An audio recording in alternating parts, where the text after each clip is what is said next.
Oke, hari ini kita akan melanjutkan pembahasan minggu lalu. Pertemuan sebelumnya kita sudah membahas ikatan kimia. Sekarang kita lanjutkan mengenai interaksi antar molekul. Nah, kalau waktunya cukup, nanti saya gabungkan atau saya lanjutkan dengan struktur kristal ya, padatan kristal.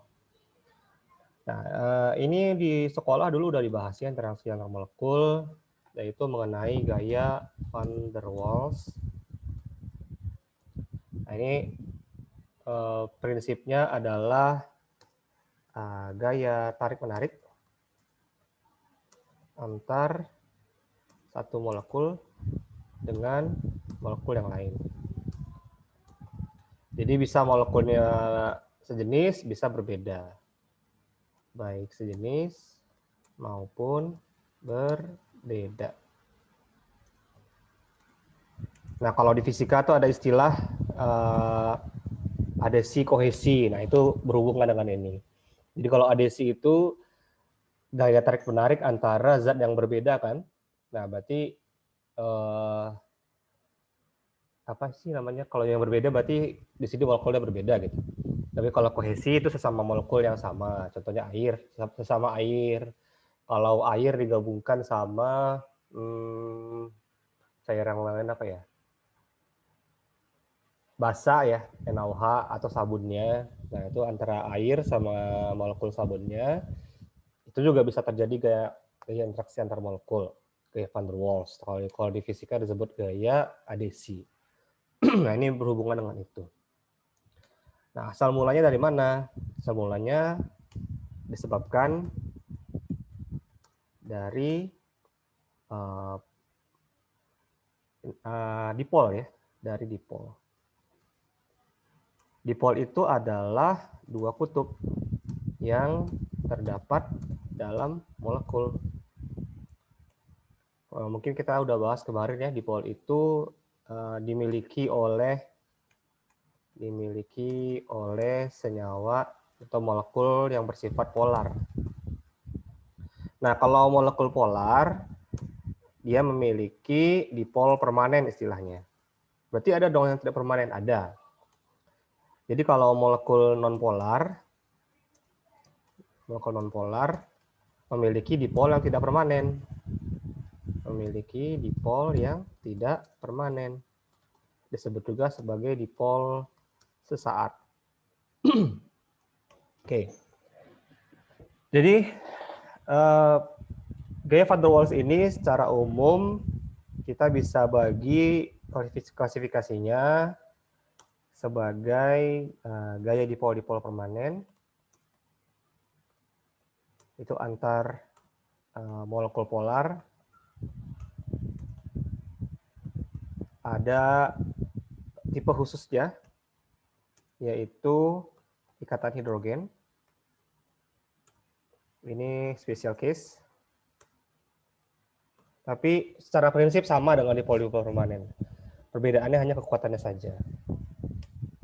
Yang kedua, ada yang disebut sebagai dipol gaya London. Atau dispersi. Gaya dispersi. Nah, ini disebabkan oleh dipol sesaat. Nah, ini dimiliki oleh semua molekul. Yang ketiga ada gaya dipol terinduksi. Nah, ini pertemuan antara molekul polar dan non-polar. Nah, ini dipol permanen itu nanti ada jenis lain lagi yang disebut sebagai ion dipol.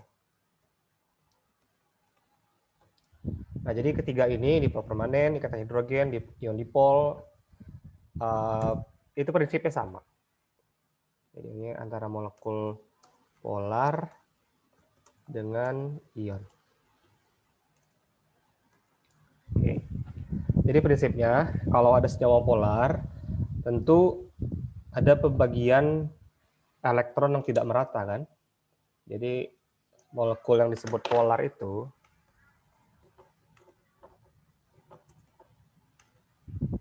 mengalami pembagian atau distribusi elektron yang tidak merata. Kan elektron itu nggak diam di suatu tempat kan. Elektron itu bergerak-gerak sejauh mana orbitalnya berada. Jadi orbital itu adalah daerah di mana elektron itu dapat berada. Kadang-kadang berada di satu titik, kadang-kadang di satu titik lain, tapi masih berada dalam orbital itu. Orbital itu bayangkan seperti balon 3 dimensi gitu ya.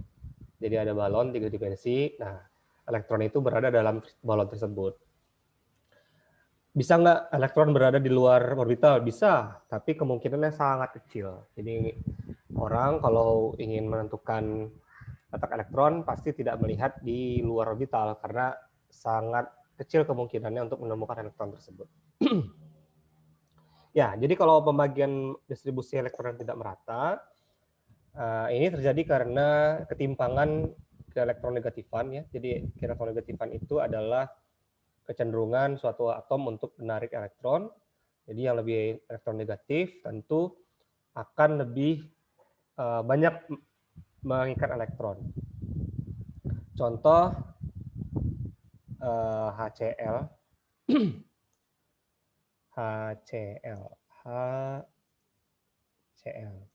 antara H dengan Cl kan lebih elektronegatif Cl kan?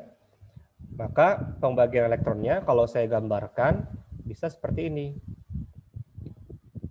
Kalau saya gambarkan pembagian elektronnya, di H sedikit elektronnya, di Cl banyak elektronnya. Nah, gitu.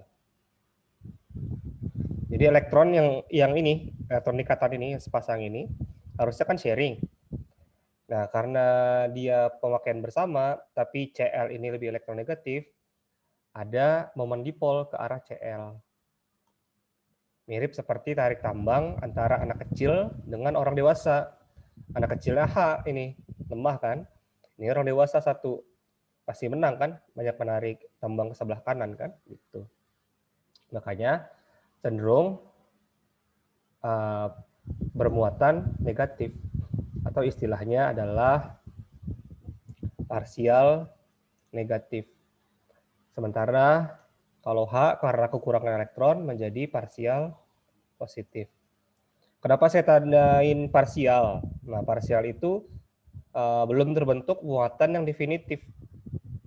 Jadi belum betul-betul menjadi ion positif, belum betul-betul menjadi ion negatif. Kalau udah hilang tanda parsialnya, berarti H dengan Cl ini pisah, istilahnya terionisasi. Ya kan, jadi H plus tambah Cl min kan? Tapi dia belum menjadi ion Cl min maupun ion H plus belum. Makanya masih ada tanda parsialnya saja. Ya, ini sama polar. Gimana? Oh, maaf banget Pak. Jadi Ya. sebenarnya tuh ternyata yang buat bahan kuisnya tuh dari struktur dan ikatan Pak. Struktur dan ikatan. Uh-uh. Berarti sebelum ini dong? Iya, sebelum ini Pak. Oh, berarti kita mundur ya? Iya Pak. Oke. Tapi bukannya udah dibahas kemarin katanya? Belum Pak, ternyata struktur atom saya lupa, saya salah. Oh, oke. Ya. Oke, sebentar ya. Ya Pak. Saya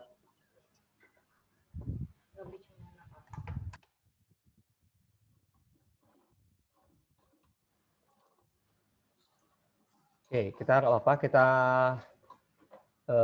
mundur sedikit ke topik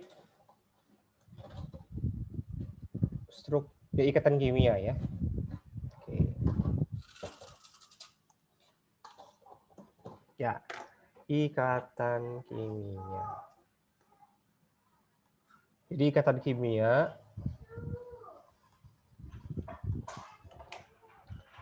ini dasarnya adalah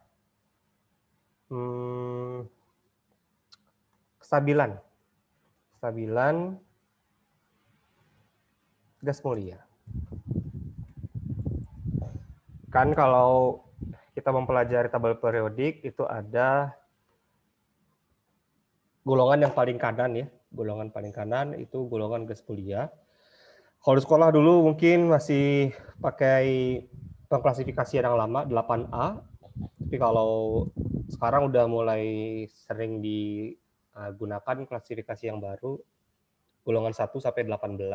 Kalau ulangan 8A itu golongan 18 ya sekarang. Jadi gas mulia itu dinyatakan sebagai unsur-unsur yang stabil. Nah, jadi ini adalah unsur-unsur yang stabil. Kenapa stabil? Karena konfigurasi elektronnya terisi penuh. Dari sini timbul istilah aturan duplet dan oktet.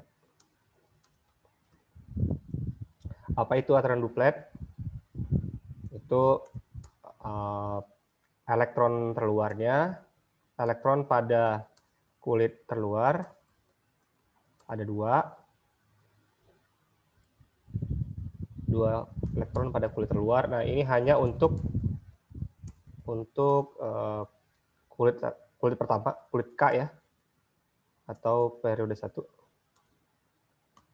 Dan aturan oktet yang lebih umum yaitu 8 elektron di kulit terluar. Nah, jadi unsur-unsur yang lain ingin mencapai kestabilan dengan cara membuat konfigurasi elektronnya mirip dengan gas mulia. Gimana pun caranya. Nah, cara yang paling umum bisa dengan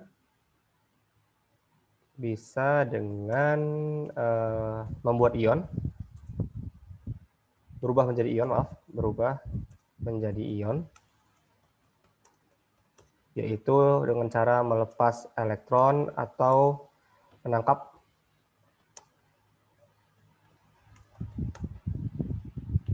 jadi bisa melepas elektron, bisa menangkap elektron, atau dengan cara sharing elektron, pemakaian bersama.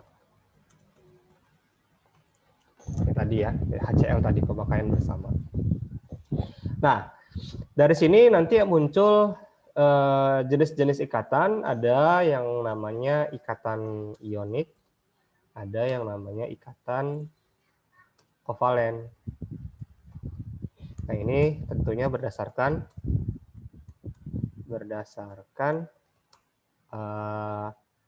tipe interaksinya, tipe interaksi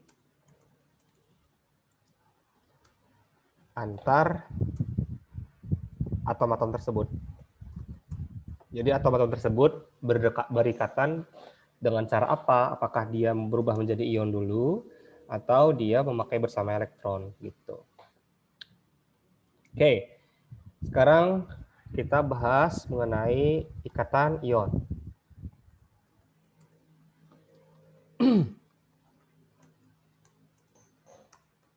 Jadi ikatan ion ini terbentuk antara ion positif, biasanya logam, dan ion negatif, yang biasanya non logam ya.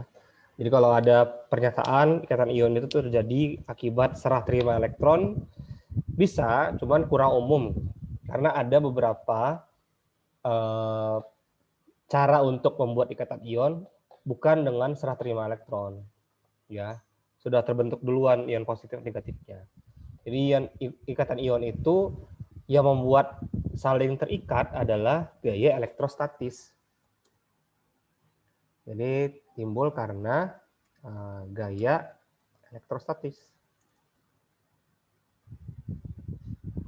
Gaya listriknya ya, motor listriknya. Atau nyambung juga dengan gaya Coulomb lah. Nyambung lah, kira-kira. Ya kan? Jadi bergantung dengan muatannya. bukan gara-gara elektronnya. Tuh, itu perbedaannya. Kalau ikatan kovalen gara-gara elektron, kalau ikatan ion gara-gara tarikan muatannya. Tuh.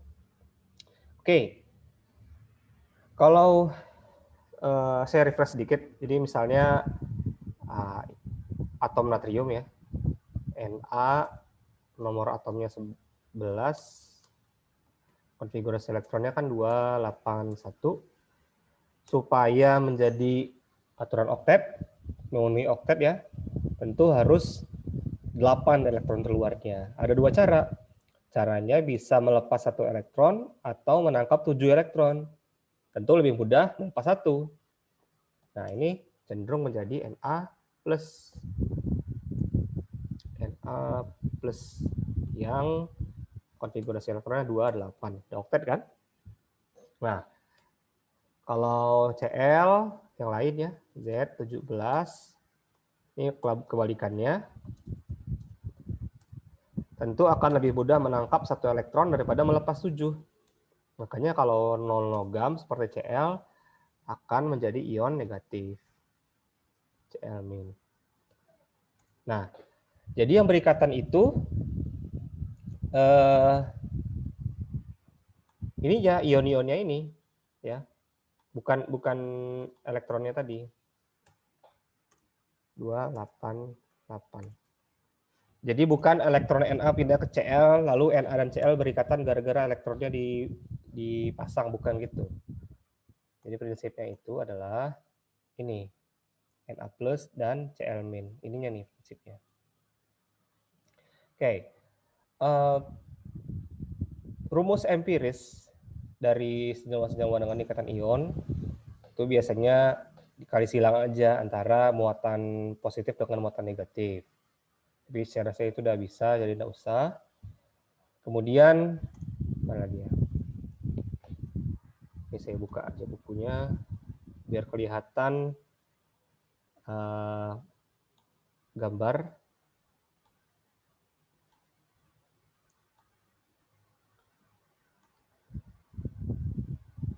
Ya, ini tadi ya, ini ikatan ion. Kalau senyawa ion itu biasanya memang seperti ini, ada packing ya, selalu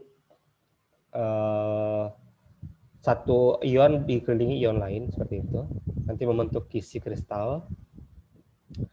Lalu ada yang dinamakan sebagai energi kisi atau lattice energy. Nah, energi kisi itu biasanya menggunakan definisi ini, energi yang dilepaskan saat ion digabungkan bersama. Kalau istilah di buku lain juga ada energi yang dibutuhkan untuk melepas ion-ion. Nah, jadi ada dua definisi nih, tapi saya pakai definisi yang sering digunakan. Ya, jadi energi kisi adalah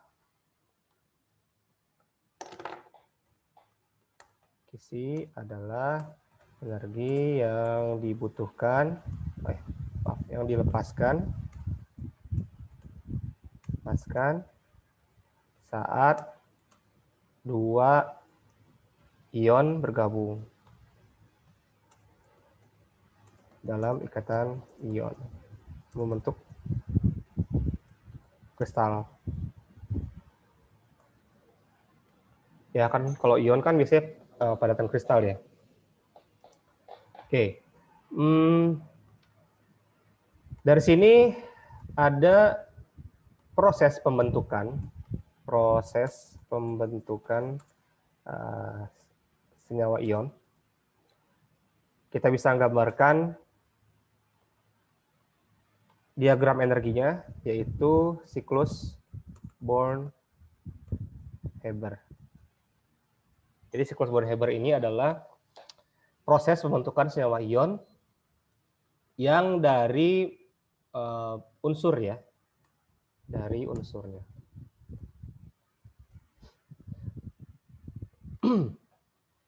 Nah, kalau saya gambarkan seperti ini. Jadi asal mulanya, kalau di termokimia kita mengenal delta HF kan. Delta HF itu adalah kalor reaksi.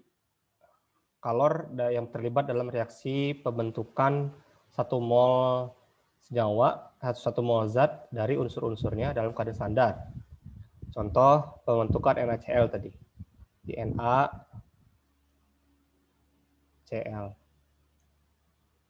solid. Dalam keadaan standar pembentuknya adalah Na solid tambah setengah Cl2 gas. Ini kan pembentuknya. Nah, ini seperti ini, energinya turun karena entalpinya negatif, biasanya seperti itu. Delta H F sama dengan sekian. Nah, saya nggak buat delta H F lah ya. Oke, kalau kita breakdown cara pembentukan NaCl ini akan melalui beberapa tahap. Yang pertama, Na-nya berubah menjadi Na gas.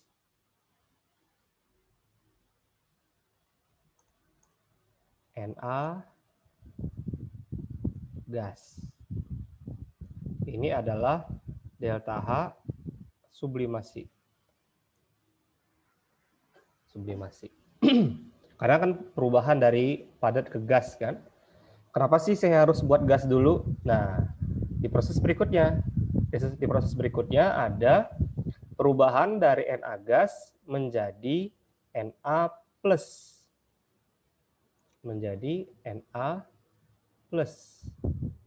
Gas. Dan ini adalah energi ionisasi. Na yang pertama. Kalau energi ionisasi itu adalah energi yang dibutuhkan untuk melepas elektron terluar dalam keadaan gas. Jadi energi ionisasi itu harus dihitung dari keadaan gas, nggak bisa dari solid ini. Tuh. Dan energi ionisasi itu spesifik untuk elektron tertentu. Jadi kalau Na itu ada 11 elektron, berarti punya 11 energi ionisasi. Ini kita nyatakan energi ionisasi pertama kan, karena kita ingin membuang elektron keluar yang satu buah ini aja. Kalau energi ionisasi yang kedua akan lebih besar karena berada dalam kulit yang lebih dalam. Seperti itu. Nah, ini grafiknya naik ke atas. Kenapa? Karena butuh energi kan. Kalau butuh energi tentu delta H-nya positif kan, naik ke atas. Oke, berikutnya Cl. Ini kan masih Cl2 ya, tapi setengah mol. Berarti kan ini setengah mol maksudnya. Cl2 saya pecah dulu menjadi atom Cl. Satu mol atom Cl. Dan ini adalah energi ikatan. Atau energi disosiasi. Saya buatnya DCl, disosiasi Cl. Oke. Kemudian atom Cl ini akan membentuk ion negatif. Ion negatifnya dengan cara menangkap elektron kan? Caranya menangkap elektron. Nah, kalau dia menangkap elektron nanti akan melepas energi. Berarti grafiknya turun. Nah, ini saya pindahin aja. Ini grafiknya turun.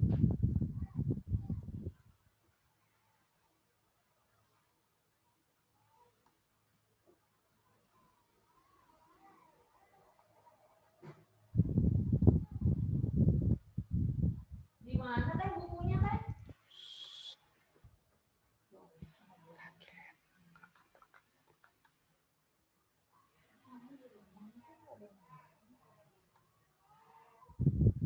Oke, jadi ini kalau diubah menjadi ini Cl- gas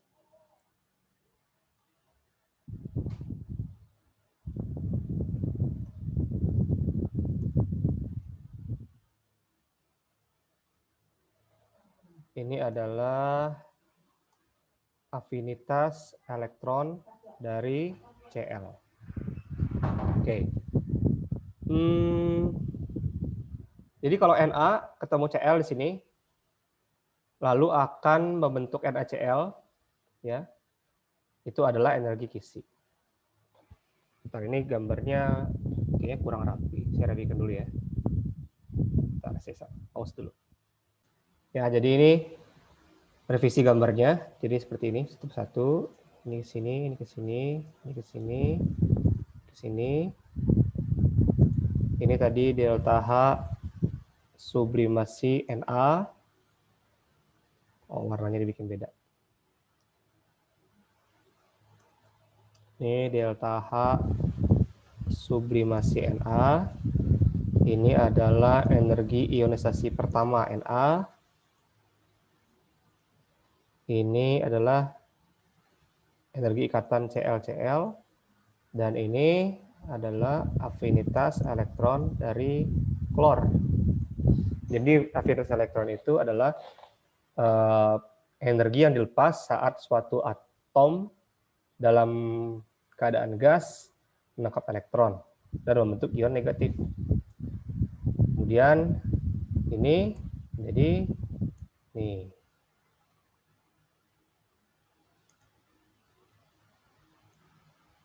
Ini kan? Nah, ini adalah energi Kisi. L biasanya ya. Energi Kisi. Simbolnya apa sih?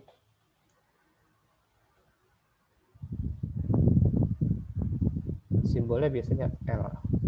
Nah, ini. Ini kalau digambar buku seperti ini. Nah, ini cara langsung ya. Jalan langsung delta HF. Ini naik ke atas, naik ke atas, naik ke atas. Afinitas elektron turun ke bawah. Ini energi Kisinya. Energi yang dilepas saat dua ion ini bergabung. Seperti itu. Oke. Kemudian, bagaimana cara kita menghitung energi Kisi? Bisa dengan menggunakan hukum Hess.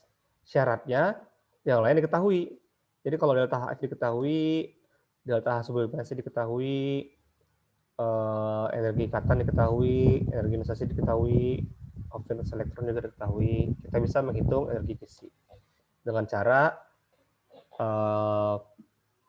ini ya, penjumlahan aja.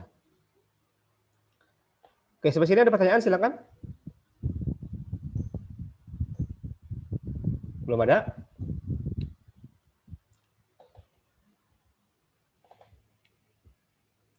Oke, kalau belum ada, kita lihat ini ada hubungan antara energi Kisi dengan ukuran ion dan muatannya. Ya, jadi ikatan ion itu berkaitan dengan atau analog dengan ini ya, hukum Coulomb ya. Ini persamaan hukum Coulomb. Jadi makin kuat ikatannya, makin besar pula energi Kisi yang dilepaskan. Nah, ini ada persamaan hukum Coulomb, E sama dengan K dikali Q1 Q2 per R.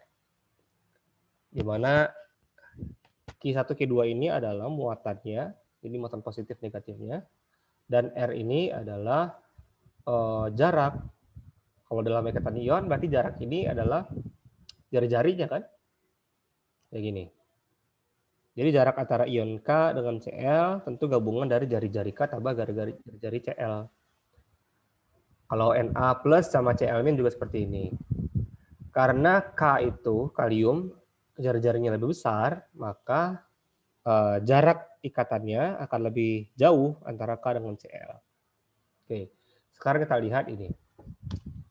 Ini ada tabel energi Kisi dari beberapa senyawa ion, ya, ada LiCl, NaCl, dan seterusnya. Kita lihat makin ke bawah, oh yang ini ya, special case yang ini, makin ke bawah makin besar. Kalau ini makin kecil. Antara Li NaK dengan Cl Sama-sama 1:1 kan, Li1, Cl1. Ya, apalagi segolongan ya. Dan muatannya juga sama, +1, -1. Berarti yang berpengaruh di sini adalah ukuran. Antara Li NaK ukurannya paling kecil Li. Berarti kita bisa simpulkan untuk yang muatannya sama, energi kisinya akan lebih besar jika ukurannya lebih kecil. Ya. Kalau ukuran lebih kecil, tentu R yang di sini besar, kecil kan? Kalau jari-jarinya kecil, R-nya kecil, artinya energinya besar gitu. Sementara kalau yang di bawah sini, ini deh, CaCl2. Ca itu kan satu periode dengan K ya? Sebentar. Iya, dengan K kan? Kalium sama kalsium kan satu golongan ya, satu periode. Dan ternyata energi kisinya berbanding 3 kali lipat. Kenapa? Ya karena ada muatan ini. Ca muatannya lebih besar, 2+. Kan? Berarti tentu pengalih Q1 Q2-nya lebih besar lagi. Nah, jadi yang dapat dipengaruhi itu semakin kecil jari-jarinya, maka energi kisi makin besar. Semakin besar pula muatan ionnya, energi kisi makin besar gitu. Ya. Jadi energi kisi berbanding lurus dengan muatan. Jadi energi kisi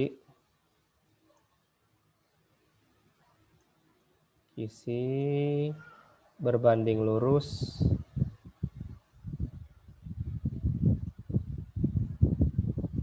dengan muatan dan berbanding terbalik dengan ukuran. Nah, itu. Coba kita lihat.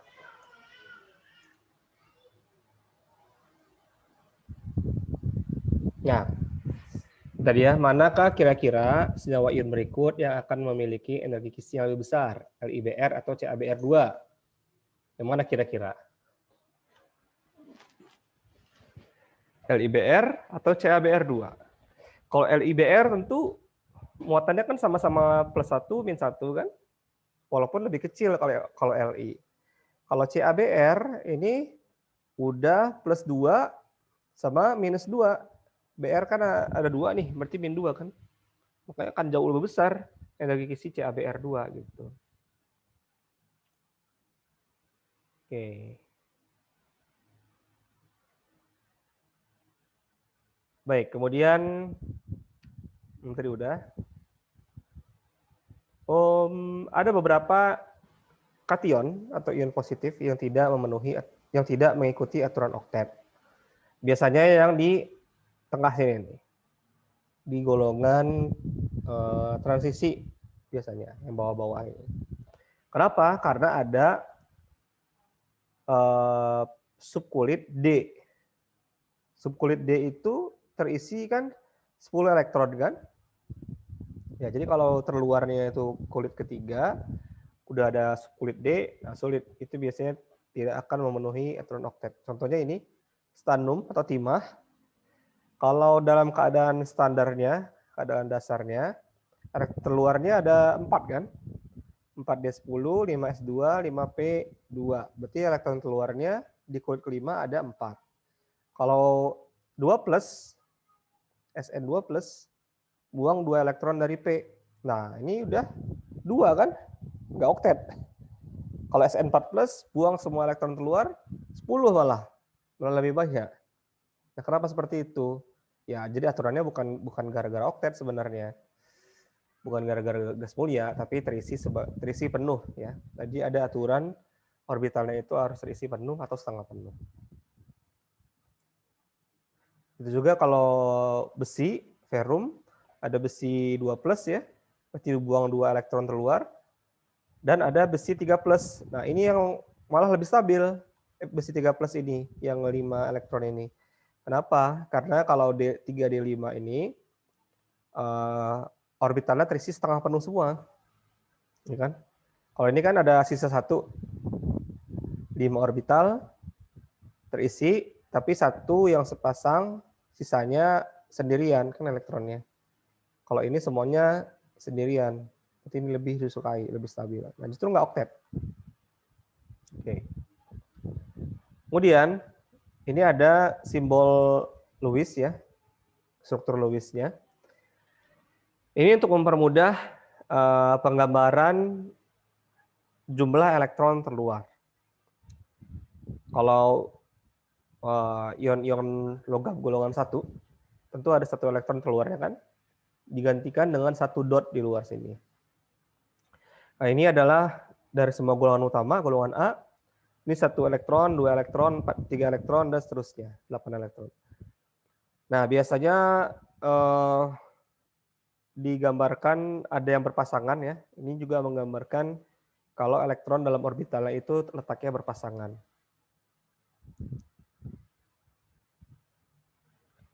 Oke, ini saya rasa nggak perlu. Baik, kemudian kita akan masuk ke ikatan kovalen. Sebelum saya masuk ke ikatan kovalen, ada yang ingin ditanyakan? Silakan. Nggak ada?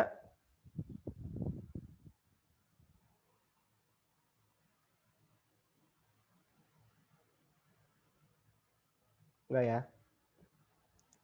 Oke. Jadi, ikatan kovalen itu terbentuk akibat elektron sharing, pemakaian bersama elektron. Ya. Jadi ini kalau digambar lebih mendekati nyata ya, ini kan hidrogen dan ini orbital S ya, 1S. Jadi elektron itu berupa titik-titik kecil di sini. Ini adalah daerah kemungkinan ditemukannya elektron. Ya, jadi ada 2 kemungkinan. Bisa, bukan 2 kemungkinan, ini prosesnya. Ini makin dekat. Lalu di sini akan terjadi penyatuan orbital. Nah, kalau penyatuan orbital akibatnya ada daerah yang boleh jadian atau peluang menemukan elektronnya lebih besar lagi di tengah-tengah. Itu disebut sebagai ikatan kovalen. Kalau elektronnya sering berada di tengah-tengah, berarti di tengah ini muatannya negatif kan? Maka inti atom yang muatannya positif akan tertarik ke tengah. Jadi agak sulit untuk melepas lagi karena yang di tengah-tengahnya udah negatif. Gitu. Nah, ini degem energinya nggak usah. Nah, kalau di struktur Lewis digambar seperti ini. Ya, biasanya nggak ada gambar lingkaran ini sih. Ini cuma untuk memperlihatkan adanya irisan. Kalau kita menggambar sebagai himpunan, ini irisannya nih. Nah, yang tengah-tengah ini adalah elektron yang dipakai bersama, sepasang elektron yang dipakai bersama. Kadang juga digambarkan sebagai garis lurus. Jadi sepasang elektron ini ganti dengan garis lurus. Nah, ini dengan aturan oktet tadi ya. HCl, supaya hanya stabil tentu harus berkaitan dengan 2, maka dia akan membentuk duplet di sini. H ini akan meminjam elektron Cl di sini ya. Jadi H ketemu sama 1 elektron dari Cl. Jadi ini sepasang atau kita ganti dengan garis. Sementara Cl punya 3 atom yang 3 elektron yang tidak berpasangan atau 3 pasang non bonding elektron. Kalau Cl juga gitu ya, Cl2 masing-masing butuh 1 elektron. Jadi tidak ada yang perlu dilepas elektronnya, pakai aja bersama. Kayak kalau Cl ini kan nggak mungkin melepas elektron, ya, nggak mungkin ini jadi Cl plus jadi Cl min, nggak mungkin. Jadi dia win-win solution lah, pakai sama-sama. Oke, ini contoh lain, ada C4, ada NH3, ada H2O. Lalu muncul pertanyaan, kalau yang seperti ini ada CH4, NH3, H2O, atau manakah yang berada di tengah? Nah, biasanya atom yang berada di tengah itu ditulis duluan biasanya. Kecuali H2O ya. Kalau H2O kan O yang di tengah. Nah, aturannya itu adalah atom yang lebih elektronegatif itu diletakkan di luar. Bisa seperti itu. Contohnya seperti ini, CO2. Antara C dengan O kan lebih elektronegatif O, berarti O yang di luar. Nah gini. Nah ini justru pembentukannya ikatannya ikatan kovalen rangkap 2. Karena kalau karbon butuh 4 buah lagi ya, butuh 2 pasang. Kalau O butuh sepasang. Jadi akan membentuk ikatan rangkap 2. Nah ini ikatan rangkap 3, berarti terbentuk 3 ikatan kan, 3 pasang elektronnya. Gitu aja. Yang penting dia memenuhi oktet. Nah ada yang tidak memenuhi oktet. Ya tidak patuh dengan oktet itu biasanya kalau non logam berada pada golongan, berada pada periode 3 ke atas.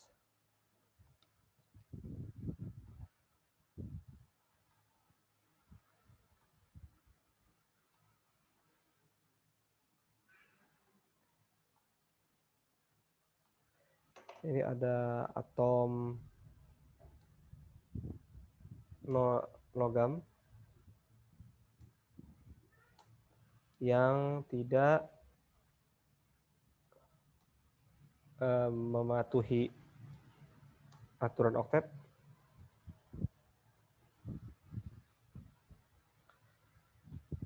Itu seringkali berada pada periode 3 atau lebih. Nah, pengaruhnya kemana? Pengaruhnya ke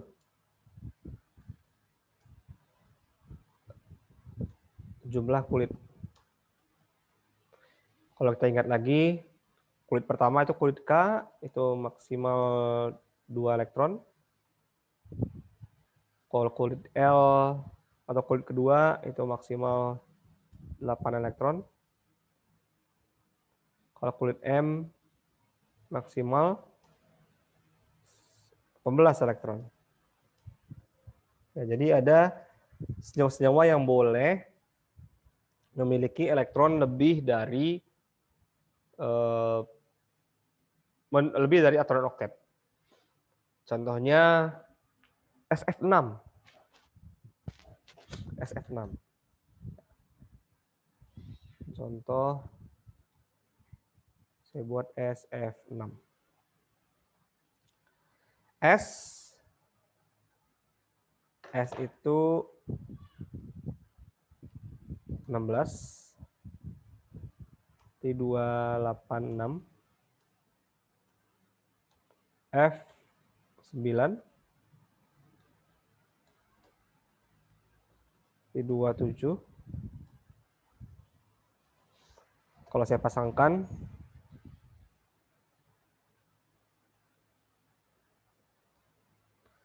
S di sini F 1 2 3 4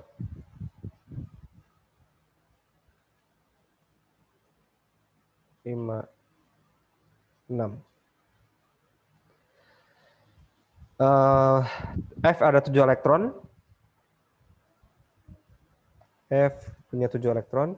1 2 3 4 5 6 7. 1 2 3 4 5 6 7. Ya, yang 3 pasang lagi nggak ngaruh ya. Jadi saya buat 1 aja lah ya, buat penghemat waktu. Nah, jadi masing-masing F ada 1 elektron yang belum berpasangan. S punya 6 kan? Ini kan ada 6 S ya. Jadi sini 1, 2, 3, 4, 5, 6. Nah, berarti di sini ada 6 ikatan kan? Kalau saya gambar jadi seperti ini. S.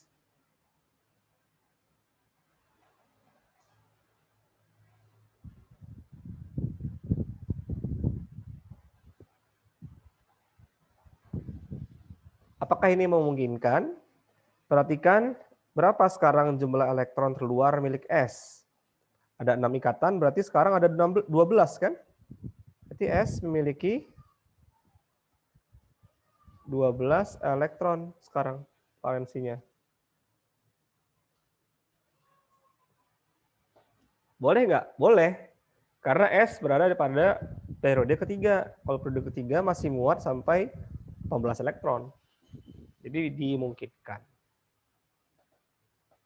Oke, terus ini yang ingin ditanyakan, silakan.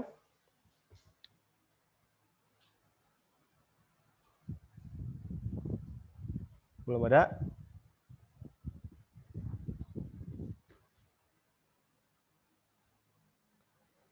Oke, sekarang kita bahas sedikit tentang kepolaran.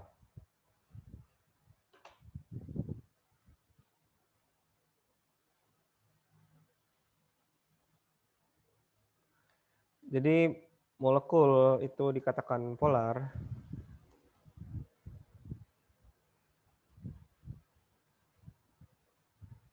jika memiliki momen dipol.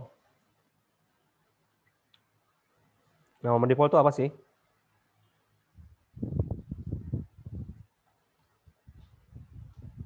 Inilah.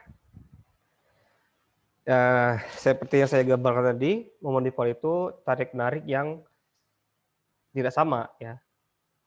Contohnya ini hidrogen. Karena ini atomnya sama, sejenis, tentu tarik-menariknya sama kuat, kan?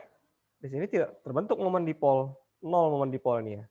Berarti hidrogen H2, maaf, molekul H2 itu sifatnya non-polar, tidak terbentuk kutub. Kalau ini hidrogen dengan klor lebih kuat elektron Cl yang menarik elektron. Makanya di sini kita lihat sebaran elektronnya lebih banyak Cl di sini kan. Nah, terbentuk muatannya, kecenderungannya kalau H itu cenderung positif atau parsial positif, kalau Cl cenderung negatif. Ya, ini momen dipol.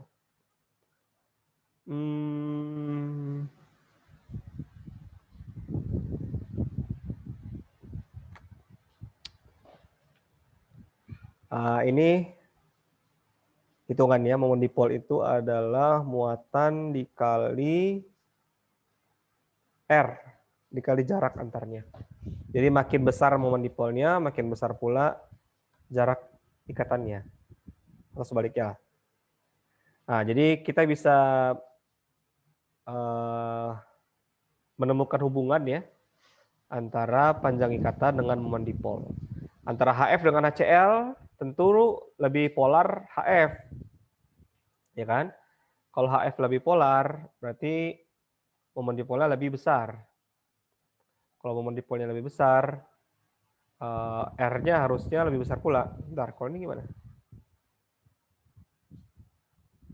Oh, muatannya beda.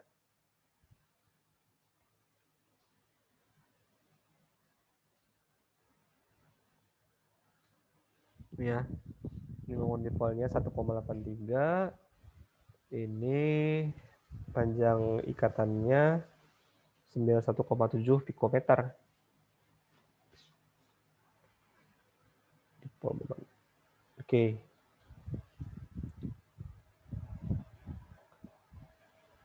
Dari jarang ditanyakan. Yang lebih sering ditanyakan tuh mana yang lebih polar. Nah, ini aja lihat. Ingat aja sifat ini ya, sifat periodik unsur ya. Semakin ke atas, semakin ke kanan, makin besar ke elektronegatifannya. Kalau ke elektronegatifannya makin timpang, maka makin besar momen dipolnya. Contoh, antara HF sama H2O itu polar kan? Tapi siapa yang lebih polar? Tentu yang selisihnya lebih besar. F itu 4,1, H 2,1, selisihnya 2 kan? Kalau O 3,5, berarti selisihnya 1,4, lebih polar HF. Atau yang lain, H2O, bukan H2O, CH4, C itu 2,5, kalau H 2,1. Jadi yang dihitung itu satu buah atomnya aja ya. Kan ada 4 ini, ada 4 ikatan. Jadi masing-masing dihitung sendiri-sendiri. Itu kan jaraknya cuma 0,4 ya. Kecil kan? Apalagi ke segala arah sama dia. CH4.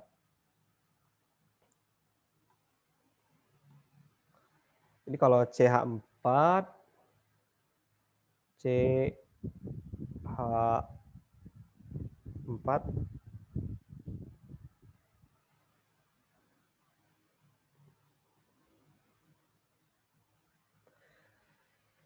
kalau yang garis lurus itu ikatannya berada pada bidang. Kalau garis yang tebal itu ikatannya mengarah pada pembaca, maksudnya seperti itu. Kalau garis putus-putus berarti ini posisinya di belakang ini ya, di belakang layar ya. Nah ini penggambaran model tetrahedral. Ke semua ini, semua ikatan ini kan punya momen dipol ya. Ini momen dipol tadi 0,4. Tapi saling meniadakan. Nah, kita bahas itu di bentuk molekul.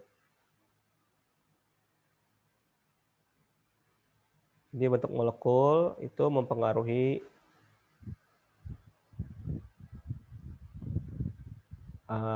kepolaran. Ini nggak cukup hanya data momen dipol aja.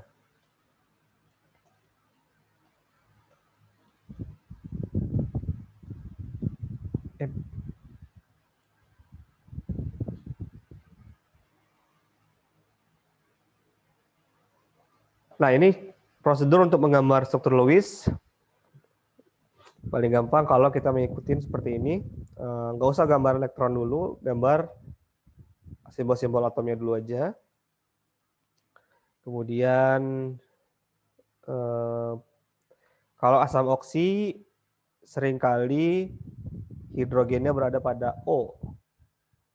Nah, jadi hidrogen itu jarang berada pada atom pusat. Jadi gini ya. Kalau HNO3 asam nitrat, N dikelilingi oleh O, salah satu O berikatan dengan H. Kalau kita buat H berikatan langsung sama N, itu keliru. Apalagi malah O yang di tengah-tengah ya. Nah, bagaimana cara membuktikannya? Kita bisa menggunakan muatan formal.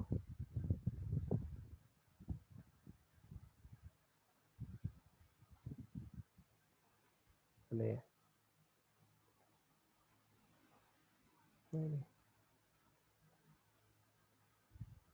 Nah, muatan formal. Ya, jadi muatan formal adalah muatan yang dialami oleh masing-masing atom pada ikatan kovalen. Contohnya asam sulfat H2SO4 ya. Kita bisa hitung berapa masing-masing atom ini muatannya. Lalu total dari muatan formal adalah muatan dari molekul tersebut. Ya.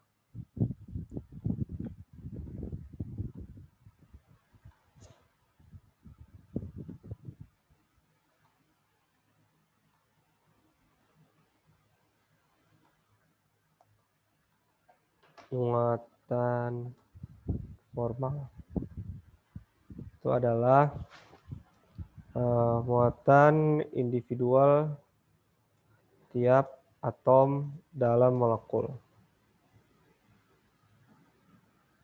Dan data muatan formal itu dapat digunakan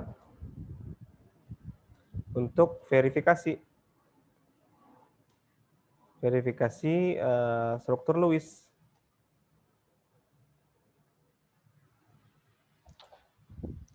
Jadi dari data muatan formalnya kita dapat menentukan ini struktur Lewisnya benar apa tidak.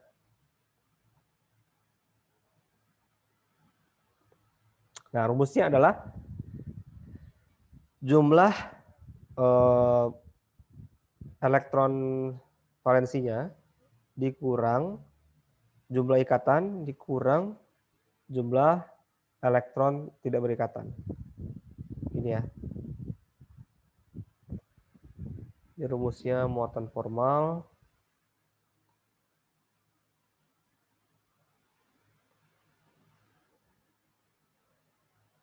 Nomor atom, atom valensi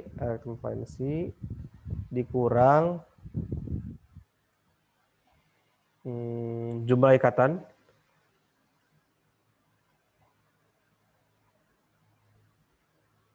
dikurang jumlah elektron bebas. Kayak gini. Ya, ini ada H2SO4. Kalau S kan golongan 6, berarti elektron terluarnya harusnya 6. 6 di sini kan. Lalu jumlah ikatannya ada 4, kurang 4. Kurang lagi dengan jumlah elektron bebas. Di sini dia nggak punya. Berarti muatan formalnya plus 2. Plus 2 muatan formalnya. Sekarang berapa muatan formal H? 1 kurang 1 aja kan? Jadi valensinya 1 dikurang 1 ikatan, 0. Sementara ini ada oksigen, ada 2 jenis oksigennya, ada yang di kiri, ada yang di bawah sini. Kalau di kiri, muatan formalnya 6 kurang 2 kurang 4, ya kan? 6 elektron valensinya, kurang 2 ikatan, kurang 4 elektron yang tidak berikatan. Sedangkan yang bawah, 6 kurang 1 kurang 6. Atau min 1 ya. Jadi atas dan bawah ini masing-masing min 1. Di tengah S itu plus 2, maka totalnya jadi 0. Netral ya. Seperti itu. Nah, kemungkinan yang lain kan ini ya. Ini kemungkinan yang lain. Ya. Pak, maaf Pak, nggak muncul di saya itunya. Nggak muncul ya? Sorry. Iya. Ini tadi ya, nggak kelihatan, sorry. Oke. Ya, ini yang H2SO4 ya. Ini H2SO4. Jadi muatan formal itu tadi jumlah elektron valensinya dikurang jumlah ikatan dikurang jumlah elektron yang tidak berikatan. Contohnya ini ya. Nah, kita hitung kalau S itu elektron terluarnya kan 6 karena dia berada di golongan 6. Nih, 6. Kurang 4 ikatan. 4 ikatan kan? Kurang 0. 0 itu adalah jumlah elektron yang tidak berpasangan. Maka totalnya jadi plus 2. Sementara kalau hidrogen kan cuma ada 1. Berarti 1 kurang 1 kurang 0. 1 elektron valensi dikurang 1 ikatan dikurang 0 ikatan bebas. 0. Kemudian O ini ada 2 jenis. O yang di kiri ini yang berikatan dengan H sama O yang di bawah yang bebas. Kalau O yang di sebelah kiri ini muatan formalnya 0, sedangkan yang di bawah muatan formalnya min 1. Gitu. Berarti kan totalnya S kan plus 2, O itu masing-masing min 1, totalnya netral kan, 0. Nah ini, kalau kita letakkan muatannya seperti ini, S plus 2, O min 1, min 1. Nah, bagaimana dengan alternatif gambar yang lain? Jadi ini asam sulfat gambar yang lain, tapi tidak ada yang muatannya negatif ini. Semuanya netral, tapi ini katanya double bond. Terangkap 2. Nah, gimana? Ini udah lama aja dia harusnya lama dia. Nah, ini gimana? Kita menciptakan 2 pasang positif negatif dari sesuatu yang netral. Karena proses ini melibatkan muatan negatif, maka akan meningkatkan energi potensial.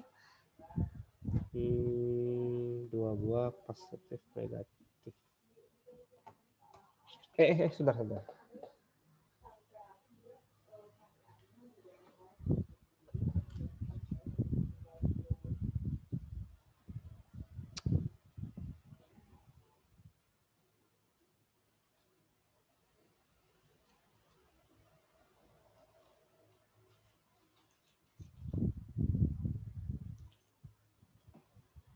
Ayah.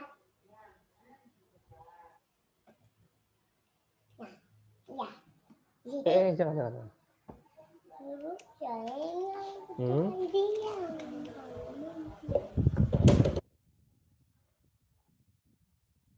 Nah, ini 1, 2, 3, 4, 5, 6. 1, 2, 3, 4, 5, 6, 7, 8. Nah, kalau seperti ini,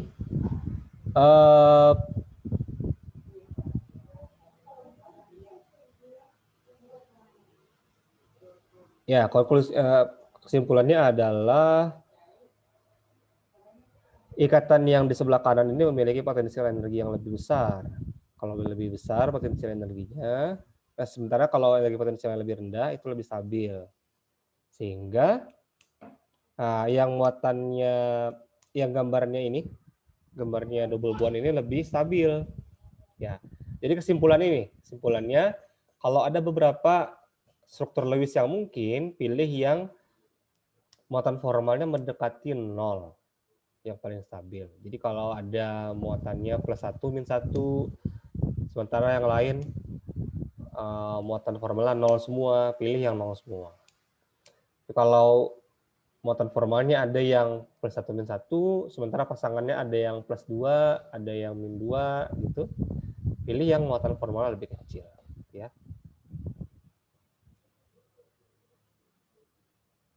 Struktur yang lebih mungkin, struktur Lewis yang lebih stabil adalah yang muatan formalnya paling dekat dengan 0. Tolong matiin. Oke, jadi paling dekat dengan 0 ya.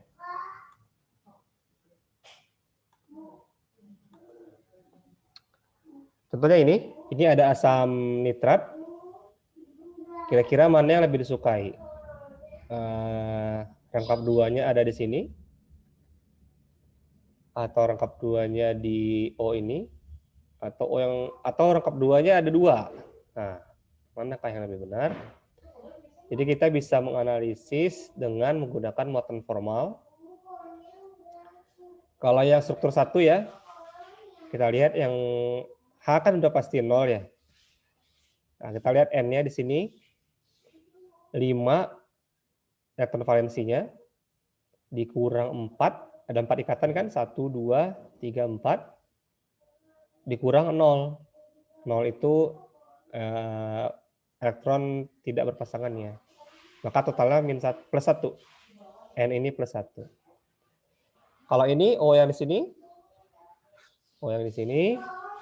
6 elektron valensinya dikurang 3 ikatan, 1, 2, 3, dikurang 2 elektron bebas. Totalnya +1. Kalau ini oksigennya sama ya, atas bawah ya. 6 dikurang 1 ikatan, kurang 6 elektron bebas, -1. Jadi totalnya sama-sama 0 kan, netral.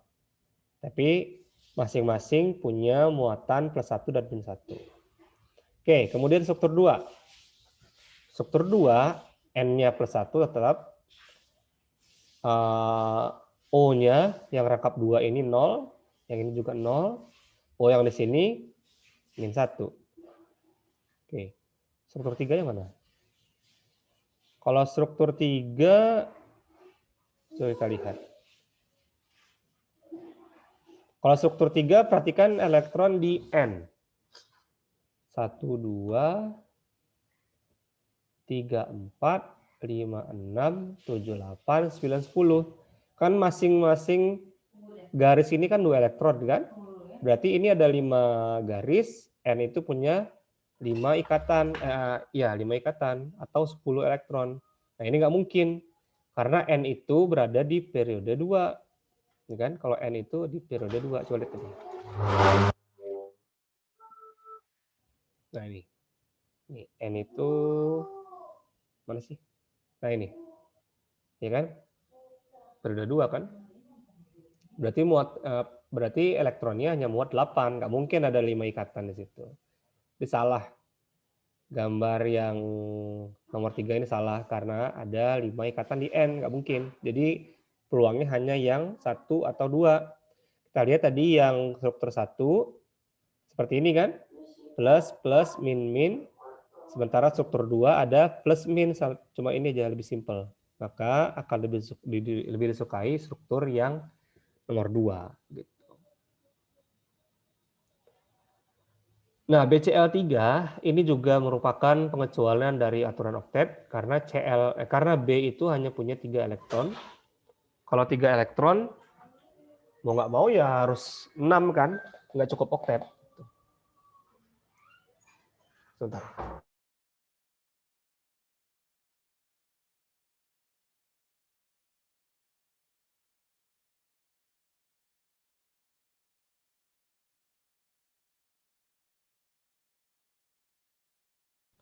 Oke.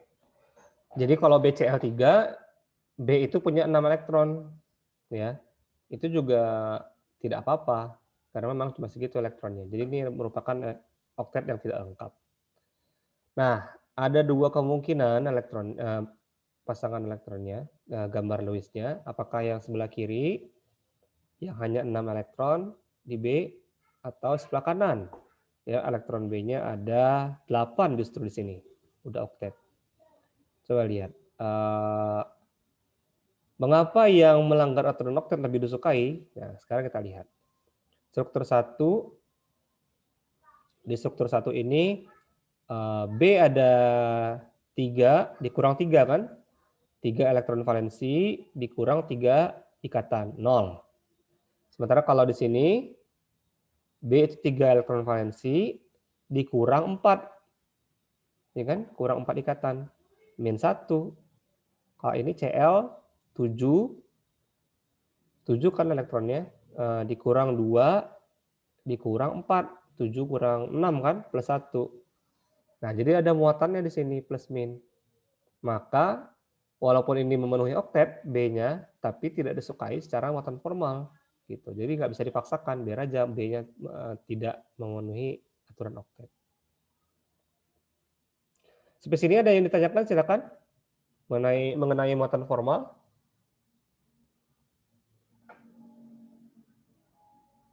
Nggak ada.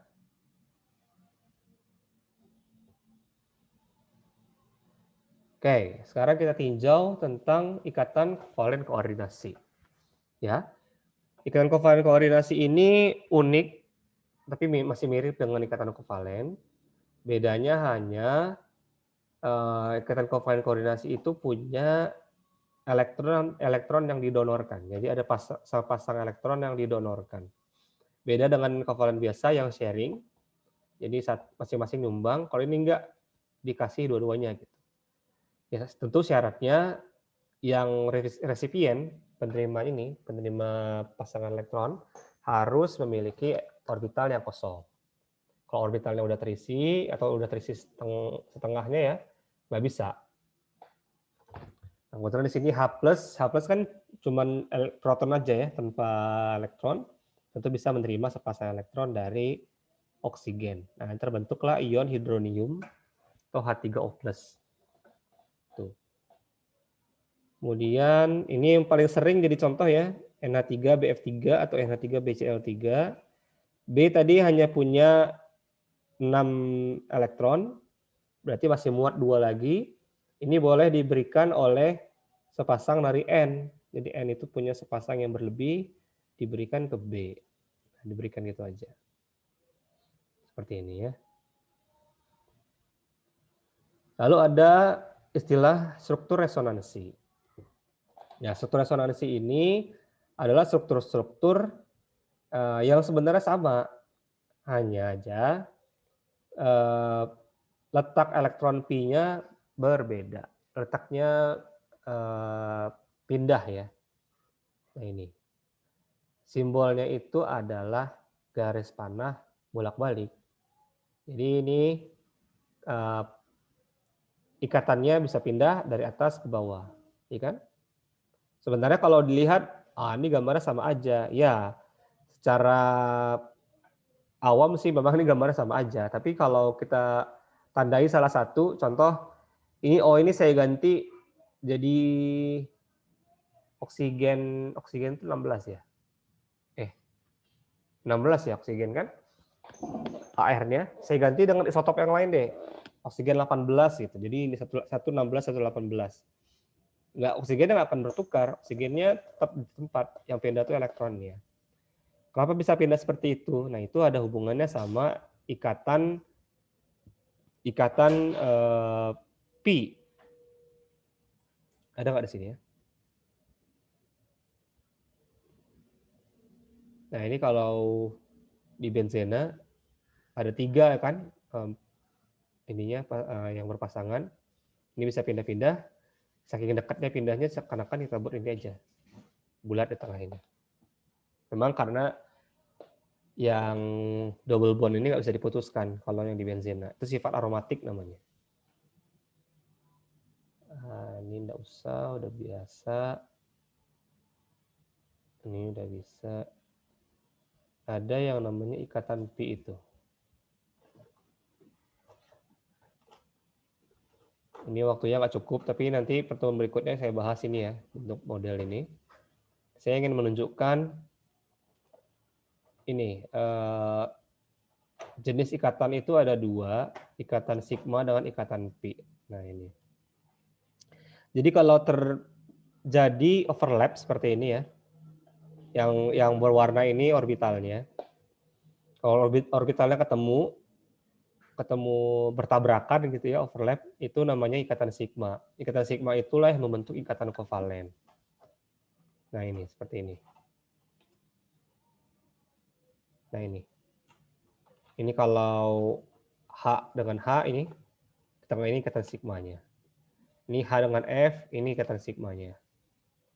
Tapi kalau ikatan lengkap 2, itu ada ikatan pi namanya.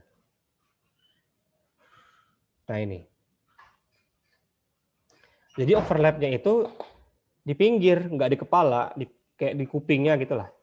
Anggap yang atas ini kepala, jadi ini kan nggak di puncak kepalanya kan, tapi di kupingnya kan. Nah, itu namanya ikatan pi.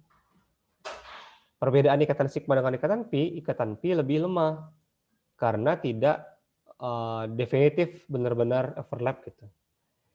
Jadi sifat ikatan pi ini gampang diputus dan elektron yang berikatan secara pi bisa pindah-pindah. Nah, yang pindah-pindah itulah yang tadi jadi resonansi itu.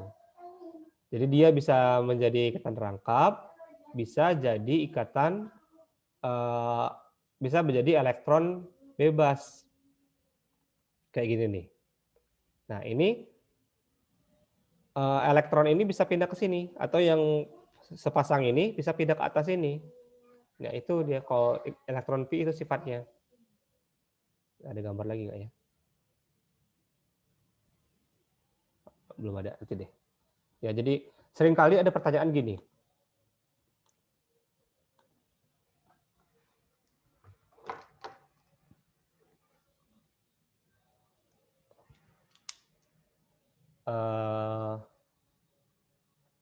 Asam metanoat. Asam metanoat itu HCOOH.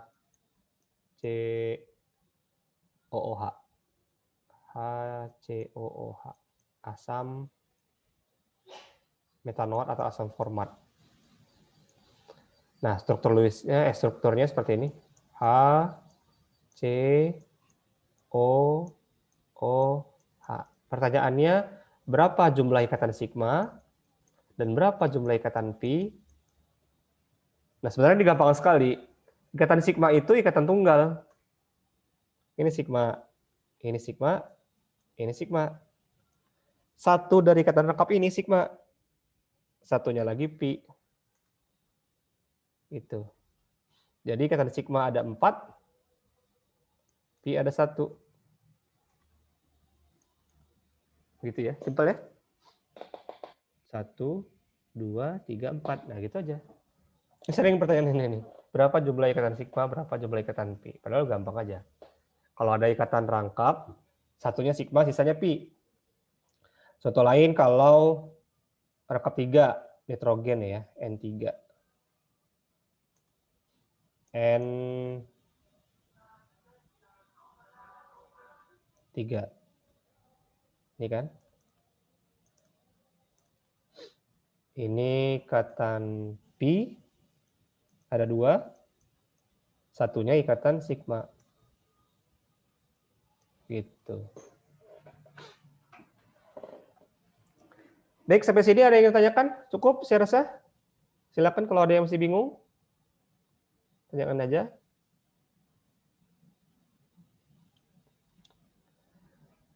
Yang butuh latihan itu menggambar ini ya. Nanti coba pelajari lagi menggambar struktur Lewis. Nah, tapi kalau nanti ujian soal pilihan ganda biasanya nggak ada menggambar struktur Lewis sih. Pasti menguji struktur Lewis. Kan ujiannya sekarang bukan esai ya. Kalau esai kan ada gambarnya, ada jalannya kan, ada jalan mencari. Kalau sekarang pasti pilih aja pilihan ganda kan. Pasti yang ditanya itu mana struktur Lewis yang benar. Nah, berarti harus hitung muatan normal. Ya coba aja, misalnya buat gambar molekul SO2 gitu atau SO3. Kira-kira dari gambar yang dibuat itu benar atau tidak? Pakailah struktur Lewis. Ya, pakailah muatan formal. Sambil latihan. Oke, nggak ada pertanyaan, saya rasa cukup ya. Kita mau maghrib juga. Nggak ada nih ditanyakan nih.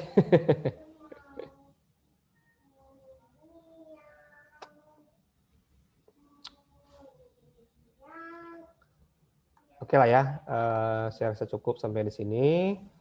Nanti kalau ingin bertanya mengenai ini atau mengenai topik lain, boleh kontak saya. Kalau ingin jadwal lain juga bisa dikomunikasikan. Demikian saya rasa, selamat sore menjelang malam. Saya tutup. Assalamualaikum warahmatullahi wabarakatuh. Terima kasih, Pak. Ya, sama-sama.